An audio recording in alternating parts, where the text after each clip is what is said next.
ಯಾಕಾಗಬಾರ್ದು? ನೀವು ನಾವು ಮಾತಾಡ್ದಂಗೆ ಅವ್ರು ನಾವು ಮಾತಾಡಬಾರ್ದ? ಹಳೆಯ ಸ್ನೇಹಿತರು ರೀ. ಹಾಂ, ನಿನ್ನೆ ನಾನು ಬಿಜಾಪುರದಲ್ಲಿದ್ದಾಗ ಎಂ ಬಿ ಪಾಟೀಲ್ ನಾನೇ ಮಾತಾಡ್ಕೊಂಬಂದಿದ್ದೀವಿ. ನಿನ್ನೆ ಯತ್ನಾಳ್ ಜೊತೆ ಮಾತಾಡೋದು ತಪ್ಪ ಅಲ್ಲ? ಸಿದ್ದರಾಮಯ್ಯ ನಾವು ಒಟ್ಟೊಟ್ಟಿಗೆ ಊಟ ಮಾಡ್ತಿದ್ವಿ, ಗೊತ್ತಾನೆ ನಿಮಗೆ? ಹೌಸಲ್ಲಿ ಜಗಳ ಮಾಡ್ಕೊಂಬಂದು ಊಟಕ್ಕೆ ಒಟ್ಟಿಗೆ ಕೂರ್ತಿದ್ವಿ. ಸ್ನೇಹಕ್ಕೂ ರಾಜಕಾರಣಕ್ಕೂ ಏನೂ ಸಂಬಂಧ ಇಲ್ಲ.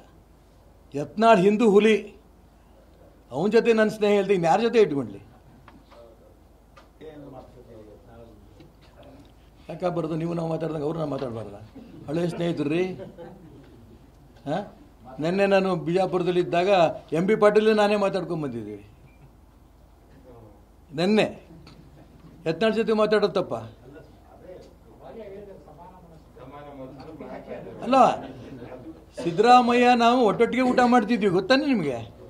ಹೌಸಲ್ಲಿ ಜಗಳ ಮಾಡ್ಕೊಂಬಂದು ಊಟಕ್ಕೆ ಒಟ್ಟಿಗೆ ಕೂರ್ತಿದ್ವಿ. ಸ್ನೇಹಕ್ಕೂ ರಾಜಕಾರಣಕ್ಕೂ ಏನೂ ಸಂಬಂಧ ಇಲ್ಲ. ಯತ್ನಾಳ್ ಹಿಂದೂ ಹುಲಿ, ಅವನ ಜೊತೆ ನನ್ನ ಸ್ನೇಹ ಹೇಳ್ದೆ ಇನ್ಯಾರ ಜೊತೆ ಇಟ್ಕೊಂಡ್ಲಿ? ಯಾಕಾಗಬಾರ್ದು? ನೀವು ನಾವು ಮಾತಾಡ್ದಂಗೆ ಅವ್ರು ನಾವು ಮಾತಾಡಬಾರ್ದ? ಹಳೆಯ ಸ್ನೇಹಿತರು ರೀ.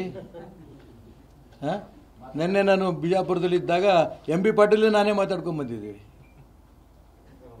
ನಿನ್ನೆ ಯತ್ನಾಳ್ ಜೊತೆ ಮಾತಾಡೋದು ತಪ್ಪ ಅಲ್ಲ? ಸಿದ್ದರಾಮಯ್ಯ ನಾವು ಒಟ್ಟೊಟ್ಟಿಗೆ ಊಟ ಮಾಡ್ತಿದ್ವಿ, ಗೊತ್ತಾನೆ ನಿಮಗೆ? ಹೌಸಲ್ಲಿ ಜಗಳ ಮಾಡ್ಕೊಂಬಂದು ಊಟಕ್ಕೆ ಒಟ್ಟಿಗೆ ಕೂರ್ತಿದ್ವಿ. ಸ್ನೇಹಕ್ಕೂ ರಾಜಕಾರಣಕ್ಕೂ ಏನೂ ಸಂಬಂಧ ಇಲ್ಲ. ಯತ್ನಾಳ್ ಹಿಂದೂ ಹುಲಿ, ಅವನ ಜೊತೆ ನನ್ನ ಸ್ನೇಹ ಹೇಳ್ದೆ ಇನ್ಯಾರ ಜೊತೆ ಇಟ್ಕೊಂಡ್ಲಿ?